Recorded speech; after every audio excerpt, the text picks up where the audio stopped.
Ako ang promoter ng unang sigaw, DMC Promotion Denver Cuello Boxing Champ. Congratulations ha. Yes, sir. Pa-event ka sa Nueva Ecija. Pang ilan mo na to sa Nueva Ecija? Bali, ito po yung kauna-unahang event dito sa buong Nueva Ecija. Ngayon lang po ako nag-offer sa ating puting mayor na si Mayor Tino na, sir, baka kailangan po natin na makapag-establish ng sports dito. Bilang boxing, hindi na po yung basketball. Boxing po ito. Kaya nagandaan siya sa unang offer ko pa lang, nag-imbita siya kagad na, sige, pag-usapan natin. Sa totoo lang po, nung unang araw na punta ko po rito, may kinakasal si Mayor na kasalbayan. Nagulat ako, biglang iniwan, kinausap ko sa conference room. Kaya sobrang tuwa ko na binigyan niya ako ng pagkakataon na may papaliwanag ko yung sa promotion na darating. Yun. Congratulations. Ano mo, Denver, kilala ka bilang isang boksingero. Ngayon, nagbe-venture ka na sa promotion. Pwede mo bang i-share sa amin paano mo ba binuo to yung DMC Promotions? Sino ba yung mga tao sa likod ng DMC? At saan ba to? Saan ba yung DMC? Yes, yung DMC, nabuo ko lang po ito dahil nga yung Denver M. Cuello, yun po yung gin-establish ko po na pangalan ng DMC Promotion. Ngayon, talagang yung mga tao na walang sawa sumusuporta talaga sa akin. Una po yung Panginoon, tapos yung mga tao na may tiwala po sa akin na makapag-promote po ako. Siguro alam naman natin, boksingero po ako, baka sabihin nila walang kakayanan na mag-promote. Siguro sa tulong din po ni Mang Kukoy Elorde sa akin, na siya rin po ang authorize sa akin na, sige Denver, tutulungan kita sa promotion mo. No? Kaya medyo lumakas din ang loob ko dahil sa matulong ng mga tao na, sige, go mo ang laban. Pero sa yung DMC Promotion ba may gym? Yes po, nag-gym po kami, lahat ng boxer ko po ngayon kasi yung mga boxer na hinahawakan ko, nasa Anguno Rizal. Nasa Anguno Rizal yung boxing gym po namin doon sa XIB Anguno Rizal. Nang doon po lahat matatagpuan mo ang Denver Cuello mga boxer.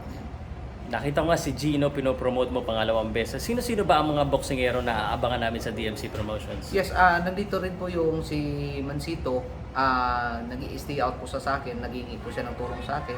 Kuya, baka matulungan mo ako na makabalik po ako sa career ko. No? Maliban kay Gino Rodrigo, mayroon po akong mga upcoming boxer. Nakita ko nga, ang dami. Ilan Yes ba yung po. mga boxers mo dito? Kung bubuuin ko yung boxer ko po lahat, siyam na boxer po ito. Naka-stay in po siguro sa akin 7.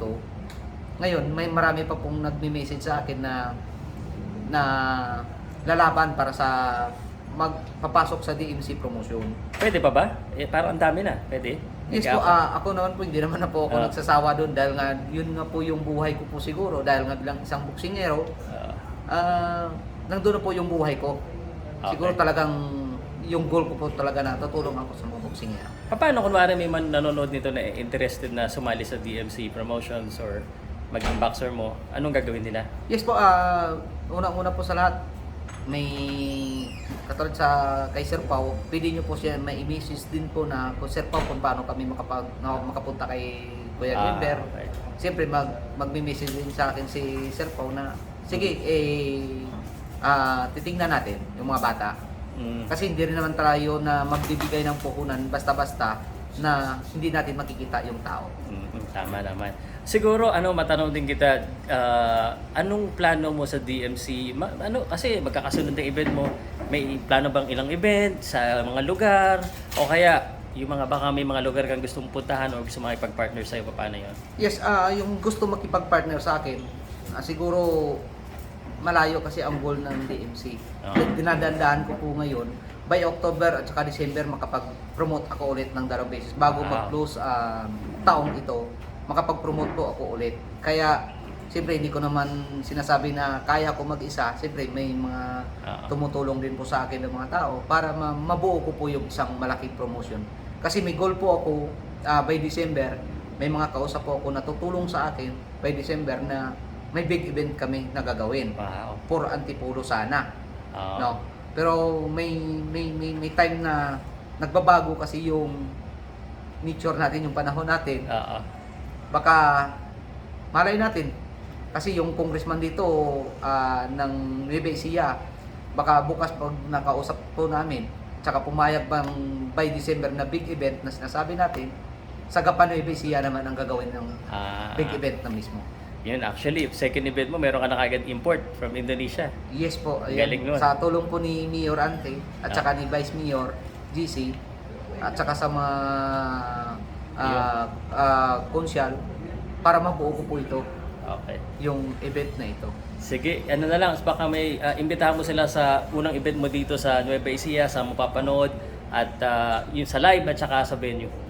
Yes, iniimbitahan ko po kayo lahat, lalo na po sa taga Nueva Ecija, buong Nueva Ecija po.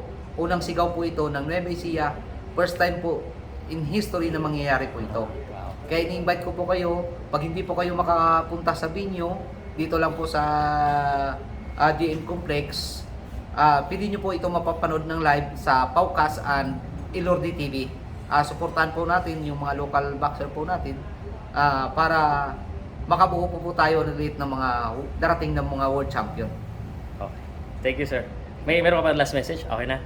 Okay na po. Okay, salamat, sir.